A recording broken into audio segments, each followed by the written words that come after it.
प्राप्त हुआ है।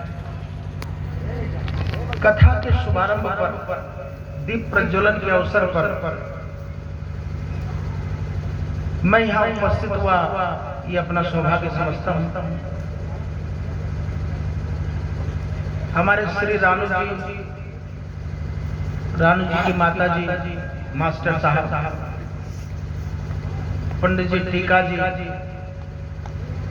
और गांव के तमाम संभ्रांत लोगों के विशेष आग्रह पर मैं आज आपके बीच आ पाया हूं। मेरे साथ पीछे मंचासीन कुछ संभ्रांत लोग हैं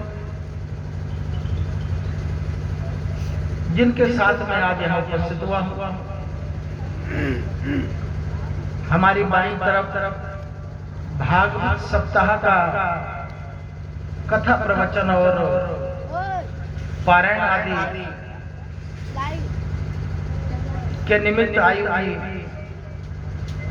किशोरी शिवांगी जी, साध्वी किशोरी शिवांगी जी, जो भागवत कथा की कथाकार हैं, जिनके अमृत वचन भागवत के माध्यम से आपको प्रतिदिन श्रवण करने को सुलभ होंगे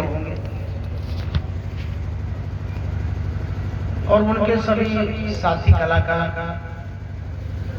गीतकार, संगीतकार लोग भी साथ में आए उपस्थित हैं। मैं ये राम बलभद्र के लोगों का सौभाग्य समझता हूँ। इस तरीके का सद्विचार आप सबके मन में उत्पन्न हुआ,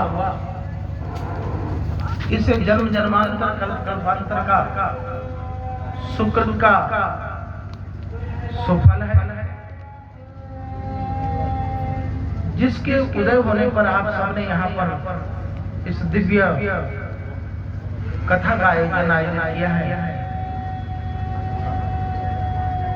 हमारे टीका पांडे जी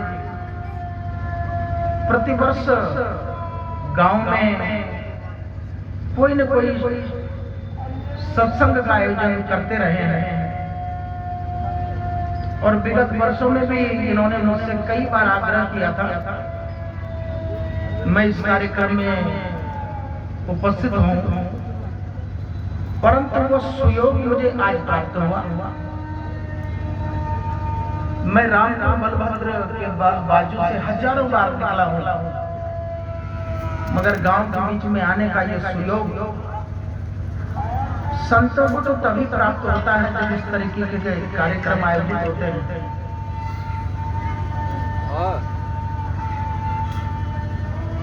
पक्षी उसी वृक्ष पर बैठता है जो हरा भरा होता है।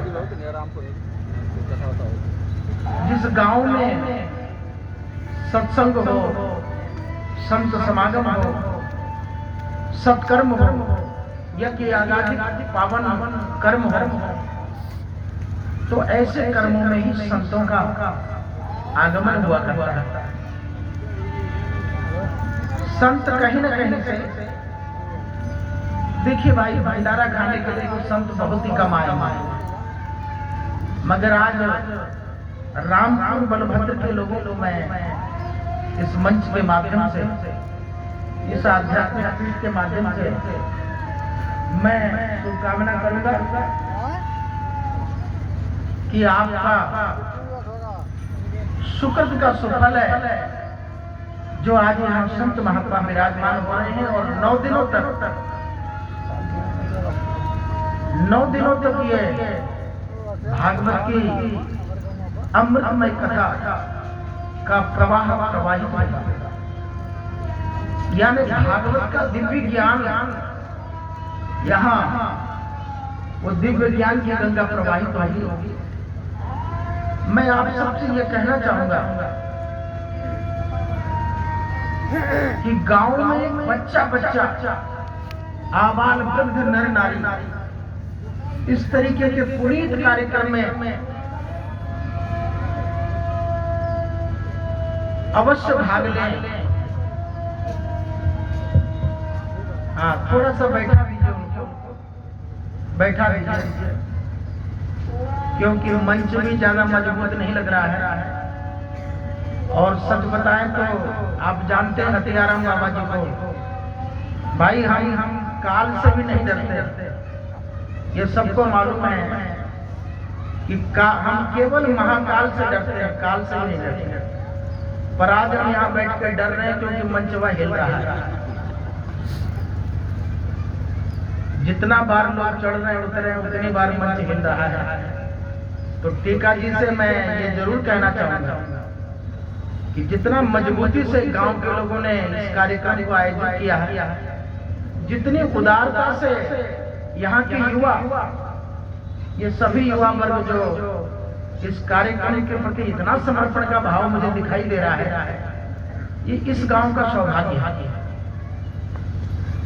गांव का सौभाग्य तब समझ में आता है जब आप सत्कथाओं की तरफ, संत की तरफ, सत्संग की तरफ, प्रवचन की तरफ मुखरित होते हैं। तब हमें समझ में आ जाता है कि इस गांव का सौभाग्य, इस गांव को यह सौभाग्य प्राप्त हो रहा है। मुझे बड़ी प्रसन्नता है। मैं भागवत की कथा करने यहाँ नहीं आया, मैं तो बस इस कथा का शुभारंभ कराने आया था। ये छोटी सी उम्र में, मुझे लगता है 12-13 वर्ष की होंगी, ये शिवांगी जी, किशोरी शिवांगी जी, और भागवत जैसी कथा, विद्यावताम भागवते परीक्षा लिखा हुआ है। 18 पुराण व्यास जी ने स्वयं उनको, उनकी रचना की, संकलन किया। जब उनको 17 पुराण करने के बाद संतोष नहीं हुआ, तब उन्होंने भागवत जैसी सत्कथा का संकलन किया। यानी गीता का उपदेश भगवान कृष्ण ने स्वयं किया।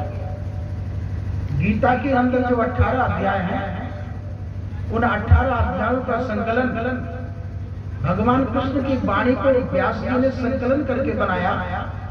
मगर जो 18वां पुराण श्रीमद् भागवत महापुराण है, ये तो स्वयं भगवान का स्वरूप है। वो भगवान की वाणी है। श्रीमद् भगवत गीता ये भगवान की वाणी है, और श्रीमद् भागवत कथा, श्रीमद् भागवत पुराण ये भगवान का स्वयं का स्वरूप है। यानी भगवान का मूर्त मंत्र स्वरूप का अनुभव करना है, भगवान के दिव्य स्वरूप का आनंद लेना है, तो भगवान की उस दिव्य कथा का श्रवण करना चाहिए। सारी पाप, संताप, रोग, व्याधि, ये महाव्याधि भी, जो कोरोना जैसी महाव्याधि आज विश्व में व्याप्त है, उस व्याधि का निराकरण भी भगवान की दिव्य कथा ही उसका नियोजन है। भगवान की दिव्य कथा का रसामृत जो पान है, वो अमृत को प्रदान करता है। यानी इस जीवन को यदि अमृत प्राप्त करना है, तो एक ही भगवान की कथा है, श्री कृष्ण कथा, राम कथा, जिसका दिव्य श्रवण करने मात्र से आपको यह बोध होगा जीव और शिव में क्या अंतर है, आत्मा कैसे अजर और अमर है, ये शरीर कैसे नश्वर है और आत्मा कैसे ईश्वर है। मैं आप सबसे ये कहना चाहूंगा, भाई शरीर को मजबूत बनाना है, पुष्ट करना है, तो अच्छा भोजन करना पड़ेगा। अच्छा भोजन करने से शरीर पुष्ट होगा, और अच्छा भजन करने से आत्मा पुष्ट होगी। आत्मा की खुराक भजन है, शरीर की खुराक भोजन है। पर इतना याद रखना, शरीर को चाहे जितना भी पुष्ट कर लो, वह निश्चित रूप से जन्म हुआ है, मरण भी होगा। जातस्य ही ध्रुवं मृत्यु, ध्रुवं जन्म मृत्यु से च, यानी संसार में शरीर का जन्म हुआ तो मरना सुनिश्चित है। मगर ध्यान रखना, ये जो भागवत की सत्यता यहाँ होने जा रही है, भाई शरीर का पाप ताप संताप तो नष्ट होना ही होना है, मगर हमारे ऋषि मुनि महात्मा सद्गुरुजनों ने कहा कि ज्ञानामृत का पान करने वाला व्यक्ति वो अमृत को प्राप्त करता है। यानी अगर कभी मरना नहीं है जीवन में, तो भागवत की सत्कथा का आपको पान करना ही पड़ेगा। यानी जब आत्मा का बोध हो जाएगा, तो आपको स्वयं से यह मालूम चलेगा कि हम कभी मरते ही नहीं। जो संसार के लोगों में मरने का भय बैठा हुआ है, बहुत सारे लोग कहते हैं हमारा अभी थोड़ा सा गाड़ी लड़ गया, हम तो मरते मरते बचे। कुछ लोग कहते हैं ज्यादा भोजन कर लिया था, डिहाइड्रेशन हो गया, रात में मरते मरते बचे। अरे भाई कब तक बचोगे? जिसको बचाने में लगे हुए हो वो जन्म, उसका जन्म हुआ, उसको मरना ही मरना फिक्स है। जातक से ही ध्रुवो मृत्यु हो, ध्रुवम जन्म मृतस्य च। मरोगे तो फिर जन्मोगे, जन्मोगे तो फिर मरोगे। सुबह थी, शाम हो गई, शाम हुई, फिर सुबह होगी। परमात्मा ने सब कुछ बना डाला। जन्म के साथ मृत्यु को जोड़ डाला, बालपन के साथ वृद्धत्व को, जरत्व को जोड़ डाला, सुबह के साथ शाम, अमृत के साथ विष, नारी के साथ नर। ध्यान रखना, आपको निरक्षर विवेकी बन करके शिवांगी जो संत है यहाँ पर किशोरी जी, इनकी सतकथा का पूरे बलभद्र के लोगों, पूरे जखनिया क्षेत्र के लोगों इस परिसर में आना चाहिए। भगवान की कथा में आने के लिए निमंत्रण की आवश्यकता नहीं, आमंत्रण की जरूरत नहीं। ये कथा इस पूरी जखनिया में बस एक ही जगह हो रही है, रामपुर बलभद्र। मैं रास्ते में आ रहा था, जखनिया बाजार में मैंने देखा जाम लगा हुआ, तो मैंने पूछा अपने हमारे बाबा जी, महाराज जी, मौली बाबा जी, ये गाड़ी चला रहे थे हमारे। मैंने कहा कहाँ भीड़ लगल? बोले सरकारी कुल सब मेहरारू जुट करके यहीं में गोलगप्पा खाते हैं। देखिए कहीं गोलगप्पे की भीड़ है, कहीं जलेबी की भीड़ है, कहीं कचौड़ी की भीड़ है, कहीं सब्जी की भीड़ है। इस दुनिया में कचौड़ी, जलेबी, रसगुल्ला, मूंगफली, चना, चबेना, ये तो गली गली पर बिक रहा है। आजकल तो इतना तरक्की समाज ने कर लिया है, वो जो है ना, समझ रहे हैं, वो भी मोड़ मोड़ पर मिल रहा है। मगर भगवान की कथा पूरे गाजीपुर में खोजिए इस बार। हमारे वक्ता संतोष जी कह रहे थे कि अमृत महोत्सव चल रहा है, देश को आजादी के 75 साल पूरे हो गए हैं। उस 75 साल के पूरे होने के उपलक्ष्य में अमृत महोत्सव देश में मनाया जा रहा है, और आज गीता महोत्सव भी आज ही मनाया जा रहा है। कितना भाग्यशाली ये गांव, जरा सोचिए, क्या बलभद्र के लोगों ने, रामपुर बलभद्र के या इस पूरे क्षेत्र के भद्र लोगों ने ये बात सोची थी कि आज अमृत महोत्सव चल रहा है? किसी ने नहीं सोचा था। क्या आप सबको मालूम है आज गीता जयंती? किसी को नहीं पता है, मगर आपके पुण्य के प्रताप से आपने आज भागवत की सत्य कथा का जो शुभारंभ है वो आज गीता जयंती के उपलक्ष्य में आज प्रारंभ करा दिया।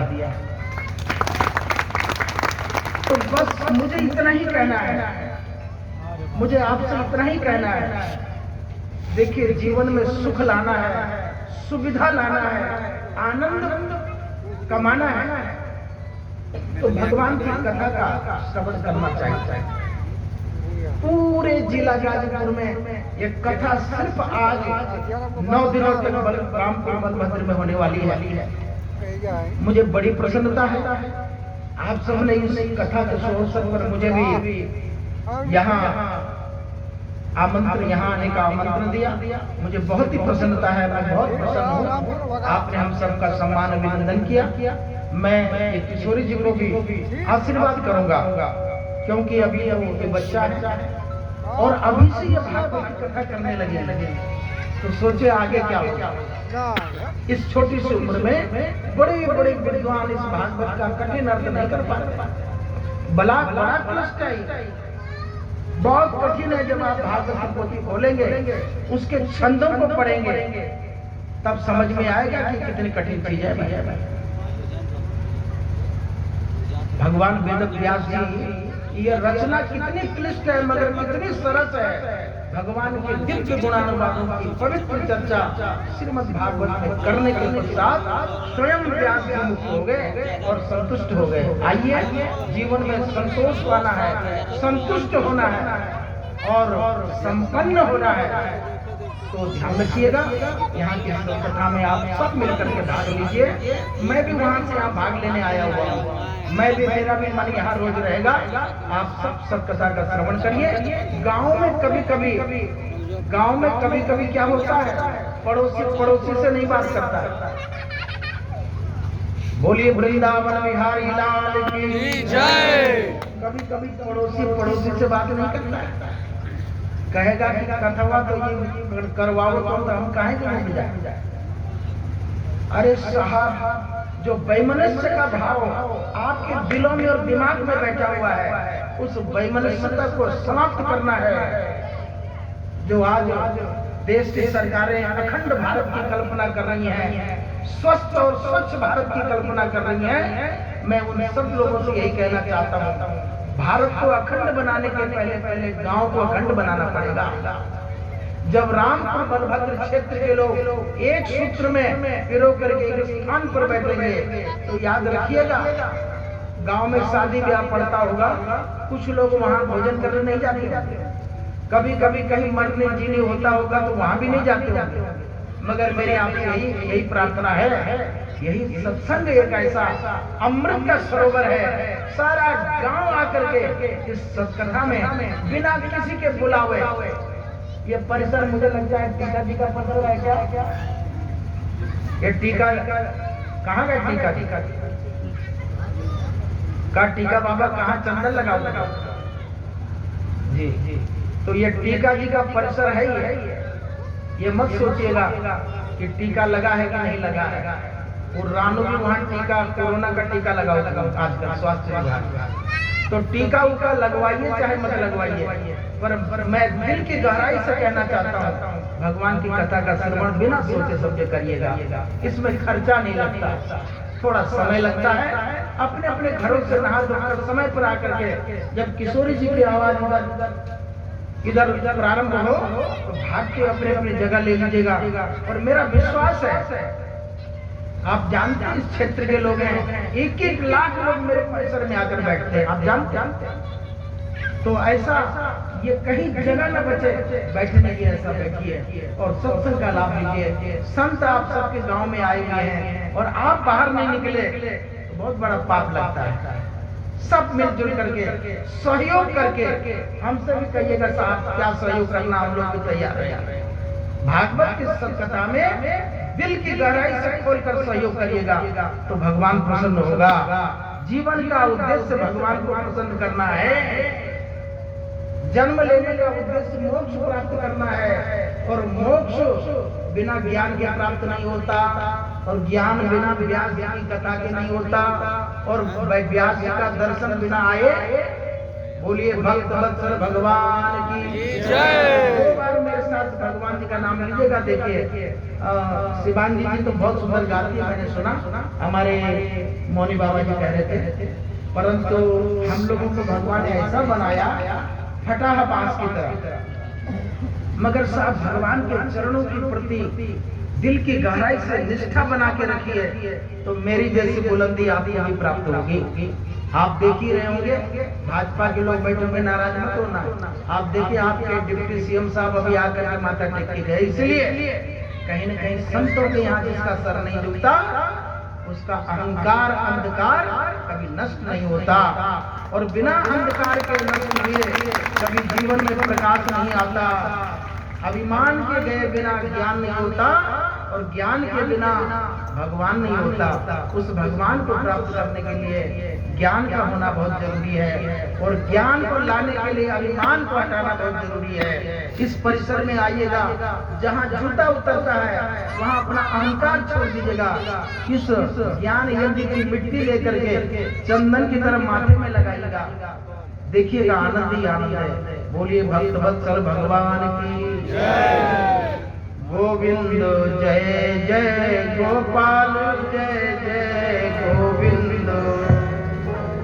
जरा गाइए, देखिए कि इसके मुंह से भगवान का नाम नहीं निकलता। मैंने सुना है कथाकार लोग कहते हैं उसके बदले में जब शरीर छूट जाता है, यानी हमको लोग शमशान की तरफ ले जाते कंधे पर उठा करके, तो पूरे गांव के लोग हमारे संत बोलते हैं राम नाम। जरा बोलिए जोर से, राम नाम। वो क्यों बोलते हैं? इसलिए बोलते हैं कहीं भैया न बोल ले वही कथा में, तो आज उनके बदले हम बोल ले। गोविंद जय जय गोपाल जय गोविंद जय जय गोविंद जय जय गोपाल जय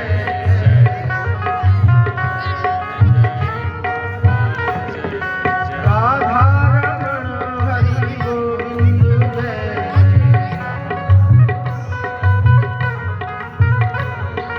राधा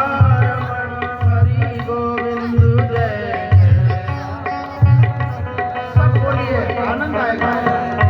राधा रमण हरि गोविंद जय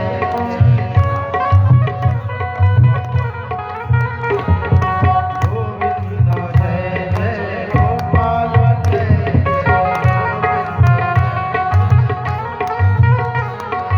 गोविंद जय जय गोपाल जय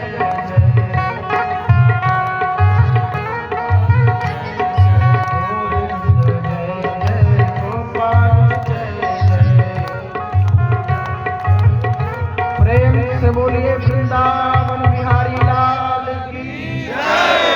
एक बात दोनों हाथ उठाएगा कि कोरोना भाग जाए हमारे पुण्य से। हर हर अब किशोरी जी का जो कथा प्रवचन का शुभारंभ होने जा रहा है, श्रद्धा से प्यार से सुनिएगा, क्योंकि मैं आप जानते हैं कि दैनिक पूजाओं से बंधा रहता हूँ। जाकर अभी बुढ़िया माई की वहाँ आरती करना होगा मुझे, और आप सब भगदड़ किए बिना शांति से बैठेगा, हमको किनारे से रास्ता दे दीजिएगा, हम प्रस्थान करेंगे। और किशोरी जी चूंकि हमारे भी कुछ काम काज है, इसलिए आप अपनी कथा का प्रारंभ करें।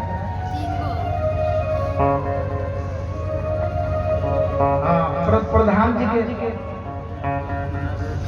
अभी बैठिए, आप अभी मत उठिए, एक मिनट नहीं मत चढ़िए।